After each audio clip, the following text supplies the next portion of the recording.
Kung hindi ipinanganak, hindi isinilang ang tagapagligtas na si Jesus, wala tayong pag-asa. Because Christmas joy brings unexpected hope. Dahil ang tunay na Christian church, walang tinatangi. Kung wala tayong maikwento, wala tayong kwenta.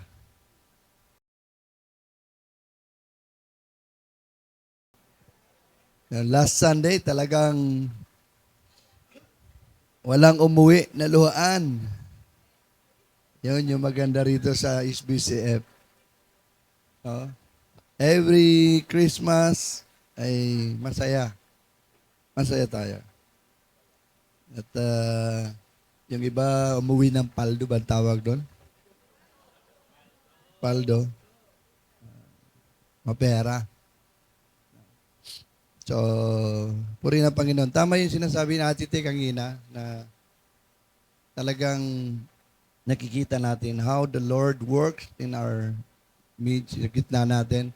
No, kahit na kung titignan natin yung ating estado sa buhay, hindi naman ganong kayaman, pero hindi naman tayo ganong kahirap, pero pinagpapala tayo ng Panginoon.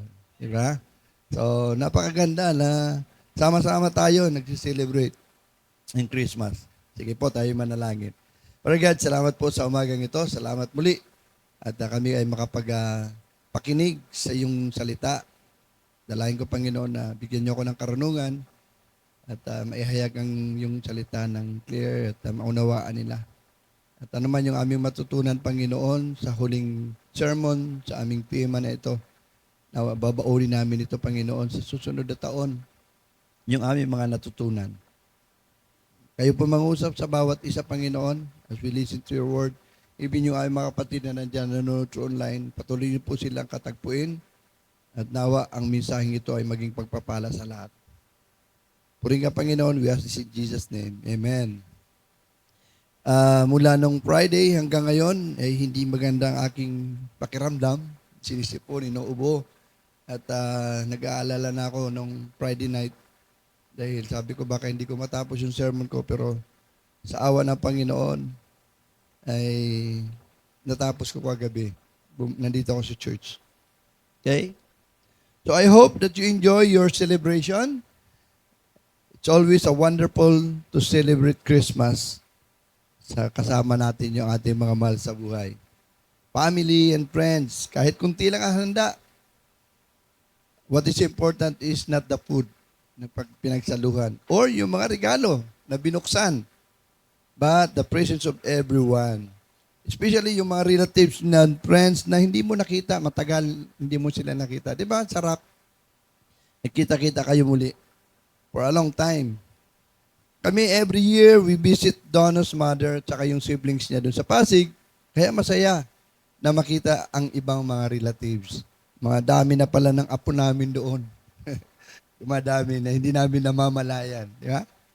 So this morning, ito yung last Sunday na ating worship service at nalungkot ako kasi nakita ko maraming upuang bakante.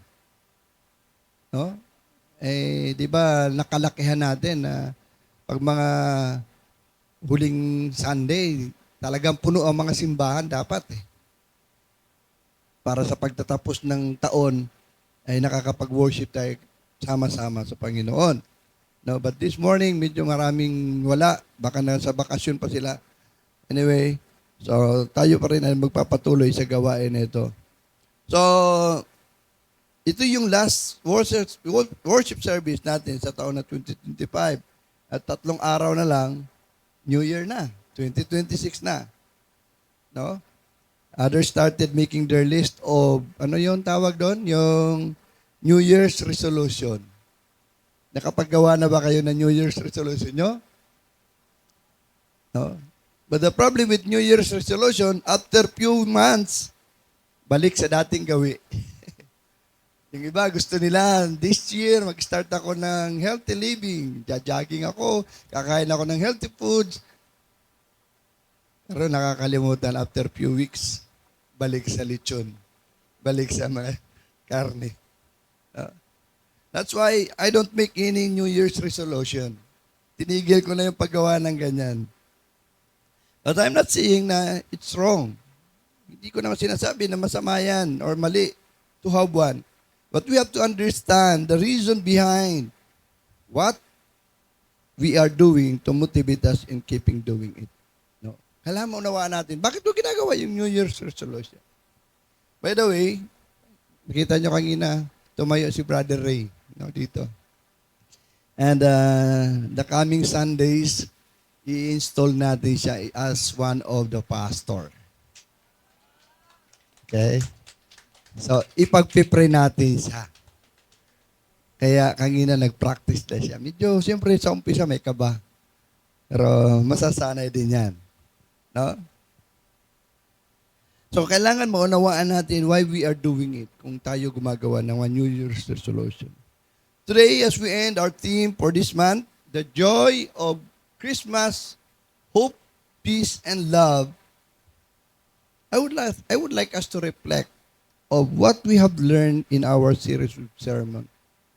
Tingnan natin, ano ba yung mga natutunan ko dito sa mga nagdaang mensahe na narinig ko? As the year end, ano ba yung mga natutunan? Nababaunin ko sa bagong taon. So I'd like us to reflect of what we have learned in our series of sermon. Ngayong umaga, entitled God's Message, The Joy of Christmas That Changes Everything. Kagalakan sa Pasko na nagpapabago sa lahat na aspeto ng buhay natin. Di ba?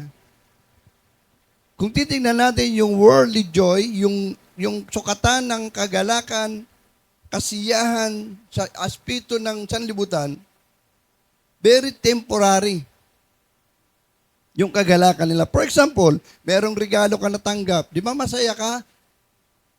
Yung iba, paldo-paldo umuwi eh. Yeah. Masaya sila. Paano pag naubos na yon? Wala na. Di ba? Excited ka, yung gift mo na natanggap. Wow, ito talaga yung pinagpipray ko. Answered prayer. Masayang masaya ka. And during the celebration, ang sarap ng mga pagkain. At yung mga gatherings. But Christmas joy is foundational. It rearranges, binabago yung buhay natin ng community and eternity. Merong magbabago. Yung dala ng kagalakan ng Pasko, merong dapat magbabago. The joy announced at Jesus' birth ay hindi lang ito yung kagalakan na pakiramdam or feelings. It's a divine reality that changes how we see God. Nakita natin, paano natin makikilala ang Panginoon? Yung ating sarili and others. Yun yung dulot ng Pasko sa buhay natin. No? Hindi lilipas ang Pasko na parang wala lang nangyari. Dapat merong pagbabago how we see God, yung relationship natin with God, our relationship with others, and even ourselves. Dapat dito tayo magre-reflect. Sabi sa John 15 verse 11, I have told you this so that my joy may be in you and that your joy may be complete. Wow. I have told you this, that my joy may be in you. Yung kagalakan niya, mapunta sa atin, and that your joy may be complete. But what Christmas joy that changes everything? No, pinag-usapan natin yung mga nagdaang sermon, yung Christmas joy of hope, meron tayong pag-asa. Yung kung nawawalan ka na ng pag-asa, sana yung mensahe about Christmas hope ay nagbigay sa iyo ng pag-asa muli. Na magpatuloy kahit anong hamon ng buhay. Kung ikaw nakaranas ng kaguluhan, walang kapayapaan sa buhay mo itong 2025, I hope as the 2025 ends, meron ka ng kapayapaan sa buhay ngayon. Kanina ang ganda ng testimony ni Maricel. No? Hindi hinayaan ng Panginoon na 2025 matapos na nandoon pa rin sila sa buhay nilang magulo. Yung relationship nila sa family, yung mag-asawa. Dahil ang Panginoon pa rin ang kumilos, binago. Ngayon, kasama na natin si Brother Ryan, nandyan, naglilingkod. Di ba?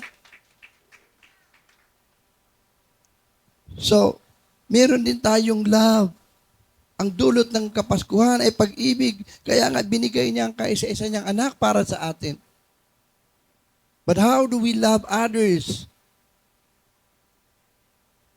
We just love them kahit na anong pag-ibig natin, pagmamahal natin, minsan parang taken for granted lang yung pag-ibig natin na binibigay sa kanila. So Christmas joy that changes everything. Ano ba yung kagalakan na dulot ng dala ng pagpasko that changes everything? Ito yung pag-aaralan natin ngayong umaga. Ano ba yun? Dapat as we listen to the sermon, to the message, let's reflect as well. Ano ba yung nabago? Ano bang dinulot ng Pasko, yung first Christmas, kung saan pinanganak ang Panginoon, ano ba ang nangbago sa buhay natin bilang mga tao? So we'll try to discover the Christmas joy that changes everything. Number 1, the joy of unexpected hope. Hindi natin inaasahan yung kagalakan, meron tayo dapat kagalakan. Dahil hindi natin inaasahan, wow, meron pala tayong pag-asa. Diba? Kung babalikan mo yung ating relationship with the Lord, tayo ay mga patay spiritually. But because of Christmas, but because of Christ's birth, na hindi natin ini-expect, ano nangyari? Meron tayong pag-asa. This joy that changes despair into purpose. Dati wala kang pag-asa na sa buhay mo, pero ngayon nakita mo, may layunin pala sa buhay ko ang Panginoon. Ito yung joy of unexpected hope. Basahin natin yung sa Luke chapter 2, verse 26. Sabi rito, 1. In the 6 months of Elizabeth's pregnancy, buntis si Elizabeth, no? 6 months na siya. God sent the angel Gabriel to Nazareth, a town in Galilee, to a virgin pledged to be married to a man named Joseph, a descendant of David. Pinadala ng Diyos ang anghel na si Gabriel sa Nazareth, sa town ni Galilee, para pumunta doon kay Mary. Mary and Joseph were engaged. Di pa sila kasal, no? The virgin's name was Mary. The angel went to her and said, "Greetings, you who are highly favored, the Lord is with you." Mary was greatly troubled at his words and wondered what kind of greeting this might be. Ano bang ibig sabihin ito? But the angel said to her, "Do not be afraid, Mary. You have found favor with God.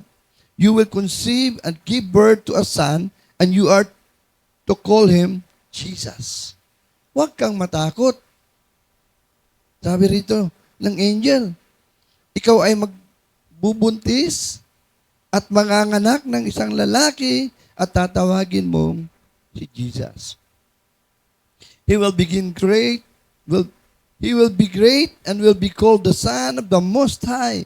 The Lord God will give him the throne of his father David, and he will reign over Jacob's descendants forever. His kingdom will never end. How will this be? Sabi ni Mary. Mary asked the angel, "Since I am a virgin, paano ako magkakaanak? Eh, virgin pa nga ako." Di ba? But the angel answered, "The Holy Spirit will come on you, and the power of the Most High will overshadow you. So the Holy One to be born will be called the Son of God." And even Elizabeth, your relative, is going to have a child in her old age. And she who was said to be unable to conceive is in her 6 months. For no word from God will ever fail. "I am the Lord's servant," Mary answered. "May your word to me be filled." Then the angel left her. Yun yung kwento. Papaano binalita ng angel kay Mary na ikaw ay magdadalang tao at manganganak ng isang batang lalaki at tatawaging Jesus, na siya yung magiging tagapagligtas ng sanlibutan. Ano makita natin dito? Mary, a young, ordinary woman. Simple lang siya. No?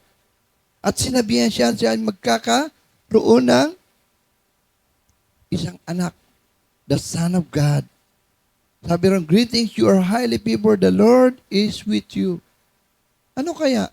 Kung ikaw isang ordinary na tao, pinagkatiwalaan ka ng isang napakamahalagang bagay. Di ba? Worth it ba ako, Lord? Sabi siguro ni Mary, worth it ba ako? Ba't ako gagamitin mo, Lord? Di ba? Kung i-imagine mo yung scenario. Pero ano sabi ng Lord? Huwag kang matakot. Yung kanyang initial na takot turns to joy as she embraced God's plan. Makita natin doon sa binasa natin, yung una takot siya.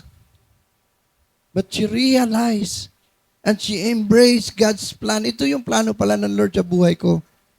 Sabi niya, I am the Lord's servant. May your word to me be fulfilled. Hindi na siya nagdalawang isip. Lord, let your will be done. Pero unexpected hope. Wala tayo inaasahan. Even Mary and Joseph, they were not expecting something na mangyayari sa kanilang relationship. Ano nangyari dito? How it changes everything. This joy replaces hopelessness with a sense of divine purpose. Wala silang pag-asa. Diba? It reminds us that God uses unexpected to bring about His greatest work even in our own ordinary lives. Yung pinapakita dito sa story na ito, na minsan, ordinary ka lang. Hindi ko alam kung si Brother Ray, long time ago inisip niya na someday I will serve as a pastor. Maari hindi siya. Kagaya ko siya. Never expected na ako'y tatawagin magpastor. So sometimes, the unexpected to bring about His greatest work even in our ordinary lives. Kahit simple ka lang, sabihin mo lang, wala naman akong talento. Di ba? Wala naman hindi ako ganun katalino, kagaling, magsalita. Remember mga kapatid, things changes kung yun ang kalooban ng Lord sa buhay natin. Huwag mong sabihin, ordinary ka lang. Okay? That's number one. The Christmas joy that changes everything. Yung unexpected hope. No one knows. This 2026, merong mangyari sa buhay mo na hindi mo inaasahan. Di ba? O yung mga binata dyan, baka itong 2026, makatagpuan nyo na yung pinapanalangin nyo. O. Di ba?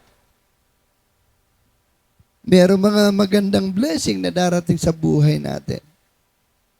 Because Christmas joy brings unexpected hope. Hindi natin inaasahan. Di ba? Binigay ng Panginoon ng kanyang kaisa-isang anak. And after that, it changes everything. Number two, Christmas joy that changes everything is the joy of radical inclusion. Ano ibig sabihin radical inclusion? Hindi biro. Kung titignan natin, that's the joy that changes division into unity. Ano makikita natin dyan? Paus na talaga si Pastor. Sa Luke chapter 2, verse 8 to 14. Pwede nyo pakibasa para mabawasan lang. Okay, pakibasa po.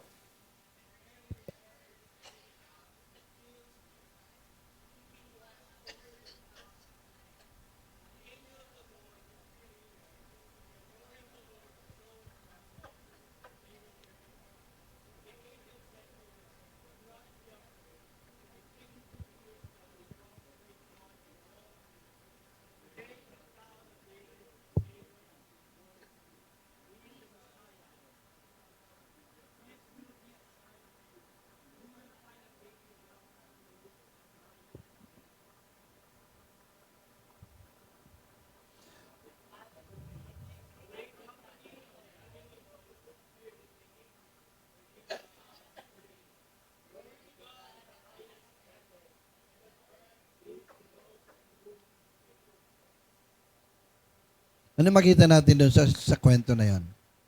It talks about the shepherd. No?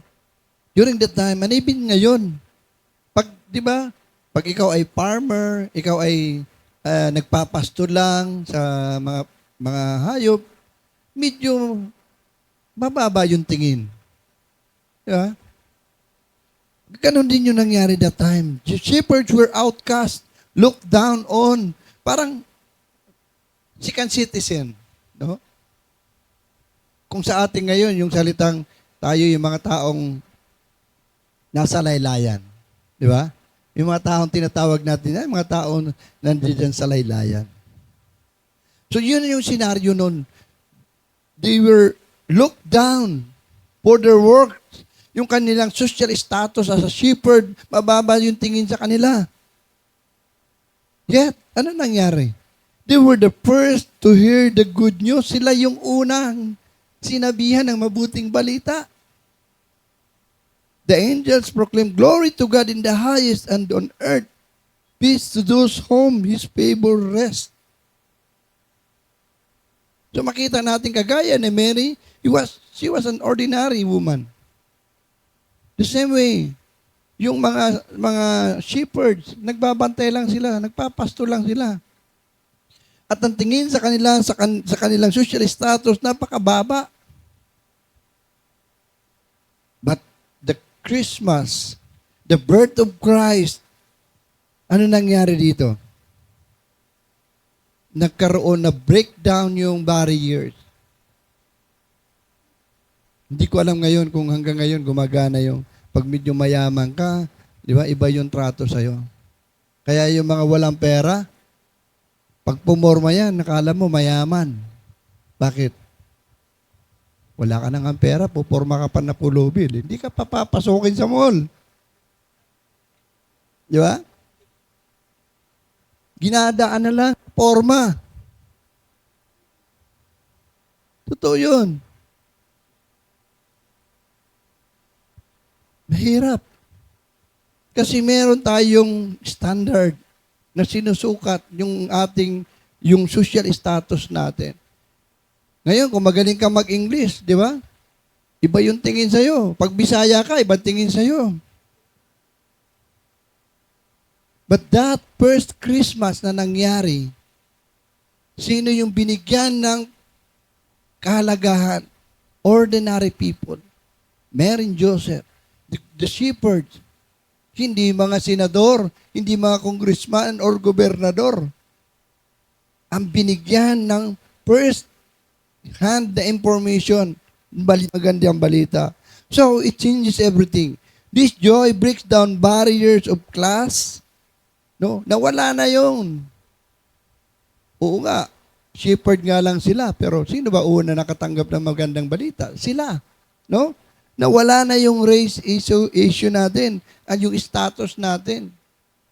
Ngayon, makita natin sa church. Hindi tayo tumatangi kung ito mayaman dito sa uupo sa harap kasi malaki mag-tithes. Di ba? Sa tunay na mga Kristiyano, anuman yung kalagayan mo sa buhay, status mo sa buhay, hindi na natin sukatan yan. Doon na bago. Di ba? Kung papasok ka sa simbahan at ikaw nakaporma, nakabarong, naka-coat ka doon ka sa harapan at ikaw ordinary, suot mo doon ka sa bandang likuran, huwag kayong papasok doon. Kulto yun. Dahil ang tunay na Christian church, walang tinatangi. Ano man ang kalagayan mo, ano man status mo sa buhay. Because it happens during the first birth, the first Christmas, yung pagkapanganak ng ating tagapagligtas. It teaches us that God's love and His joy is for everyone. No one is excluded. And this unites us in a shared hope. Yung birth of Christ, it changes everything. Hindi tinitignan doon yung anong status mo sa buhay. Kaya sana sa atin din ngayon, nagpapatuloy yun. Wala tayong tinatangi. No? Kaya, every time mag-Christmas party tayo, di ba? Lahat masaya. Oh. Sana all. napapasana all ka. Nakapanalo ka. Di ba? Sa mga raffle. Umuwi ka, may extra pa. Hindi mo sinauli.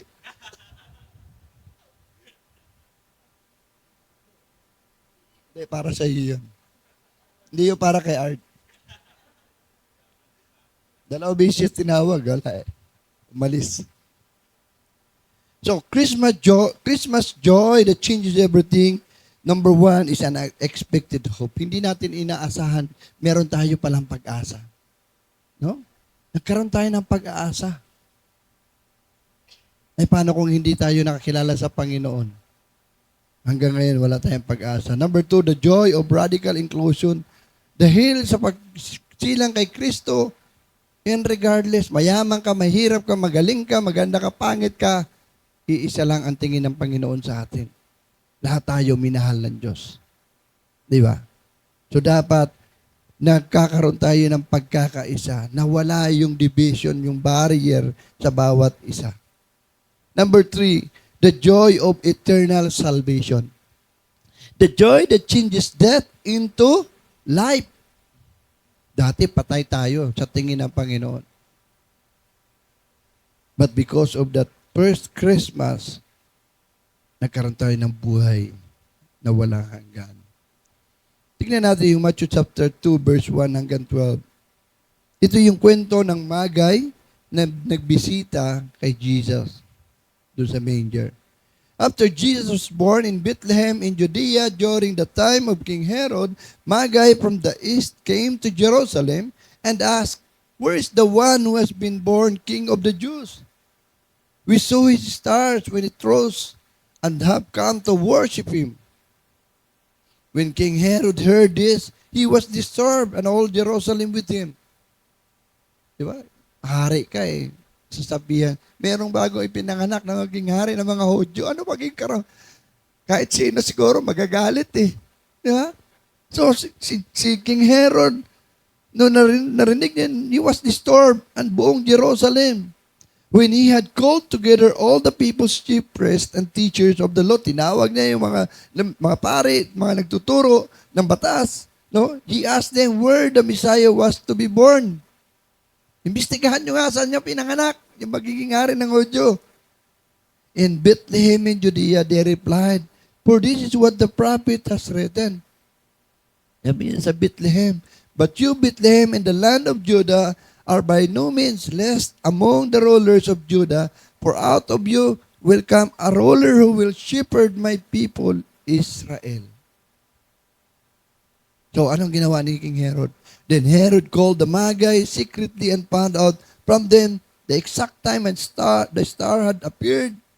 He sent them to Bethlehem and said, "Go and search carefully for the child." Punta kayo. Anong oras ba na nag-appear yung bituin na yan? Punta kayo. Sabi niya, sikrinikrito niya yung mga Magi. No? Sabi niya, go and search carefully for the child. Nagpakita pa siyang concern. Kunwari siya. As soon as you find him, report to me so that I may go and worship him. Pag nakita niyo, sabihin niyo sa akin para ako rin ay mag-worship sa kanya. After they have heard the king, they went on their way and the star they had seen when it rose went ahead of them until it stopped over the place where the child was. Sinundan nila yung star kung saan. Nakita nila doon. When they saw the star, they were overjoyed. On coming to the house, they saw the child with his mother, Mary, and they bowed down and worshiped him. Then they opened their treasures and presented him with gifts of gold, frankincense, and myrrh. And having been warned in a dream not to go back to Herod, they returned to their country by another route. Sa pamamagitan ng panaginip, no? Sinabihan sila ng angel, huwag na kayong bumalik kay Herod. Magbago na kayo ng dadaanan. Dahil nga, may balak si Herod na patayin yung sanggol. Oh? The wise men's journey, they traveled far to worship the King of the Jews. Nagbiyahe sila. At anong sasakyan nila? Hindi sila naka Rolls Royce. Di ba? Hindi sila nakaroon ng sasakyan na maganda. Donkey yung kanilang sinakyan. Ang layo. Imaginein mo. Pero they went there to worship the King of the Jews. Tayo eh. Di ba? Minsan nga, yung pinakamalapit pa sa church, yung pang late eh. Right? Di ba? Tinatamad tayo pumunta sa church. Mag-worship sa Lord. Ay, mag-o-online na lang ako. Di ba? Maganda sa online kasi hindi na ako matatraffic. Libre pa ako sa tithes and offering. But imagine the Magi. Nag-travel sila na napakalayo. May dala silang regalo just to worship the King of the Jews. Ni-recognize nila yung divine identity of the Lord. John chapter 1 verse 14, the Word became flesh and made His dwelling among us. We have seen His glory, the glory of the one and only Son who came from the Father, full of grace and truth. Dito din i-describe yung Panginoon. No? The Word become flesh. So how it changes everything. This joy is rooted in salvation. Jesus came to reconcile us to God, taking away the power of sin and death, and it transforms our eternal destiny and give meaning to every moment of our lives. Kung hindi ipinanganak, hindi isinilang ang tagapagligtas na si Jesus, wala tayong pag-asa. Wala tayong kaligtasan. No? So yung joy, yung kagalakan na ito ay nakaugat patungkol sa kaligtasan natin ngayon. Ano yung conclusion natin dito? As the year 2025 comes to an end, we also conclude our series of sermon on our theme, The Joy of Christmas, Hope, Peace, and Love. So let this joy of Christmas shape your life today. Sana, as the year end, mabago yung buhay natin. Not just financially situation or material situation or our relationship with others, but most importantly, our relationship with God. Sana, iwanan na natin yung pagiging Kristiyanong tamad. Tinatamad pag-araw ng linggo. No? Ang daming dahilan. Ang daming mga inaalala. Ay, maunawaan naman ni Lord yan. No? Baguhin na natin. Baguhin na natin sa 2026. Sana kung gagawa kayo ng New Year's resolution, hindi lang yung para sa sarili natin yung baguhin natin, kung hindi yung ating, the way we worship the Lord and we serve the Lord. Christmas joy is not just a holiday feelings. It's a hope that gives purpose. An inclusion that unites. And salvation that gives life. Hindi lang ito pakiramdam, emotional feelings. But ito'y pag-asa na magbibigay sa atin ng purpose sa buhay natin. Ito yung pagkakaisa at kaligtasan that gives us life. We should ask God to fill us with this transformative joy and let it guide us in how we love and serve others. Sana as we end this year, meron naman tayong makitang pagbabago sa buhay natin. As a Christian, as a family natin, no, makitaan sana tayo ng pagbabago. Ano yung mga small group discussions natin? Ito yung ating mga small group discussion questions sa mga small group. Sa pagtatapos ng ating team, The Joy of Christmas, Hope, Peace, and Love, ano ang inyong natutunan? Magbahagi kahit isa. No, sa small groups nyo. Sana meron tayong ma-share kahit isa man lang. Pangalawa, anong parte ng buhay mo ang nagbago dahil nakilala mo si Kristo? Meron ba? O nagbago ka lang ng church? Lumipat ka lang ng church? Sana merong pagbabago. Pangatlo, paano mo ibabahagi sa iba ang pagbabago sa buhay mo dahil kay Kristo? Ito yung mga mahalagang question. How can we share? Kailangan maganda yung ating patutuo sa buhay. Kasi kung hindi, kung wala tayong maikwento, wala tayong kwenta. Di ba? So dapat meron tayong magandang kwento na maibahagi natin sa ating mga kaibigan, mahal sa buhay, para sila rin ganun din. Maranasan din nila yung nararanasan natin. Nararanasan mo. Na pagpapala at pagbabago sa buhay mo. Tayo po'y manalangin. Panginoon, salamat po sa umagang ito. Reminding us, O Lord, kung ano yung naging resulta, naging bunga ng Pasko, ng unang Pasko, Panginoon.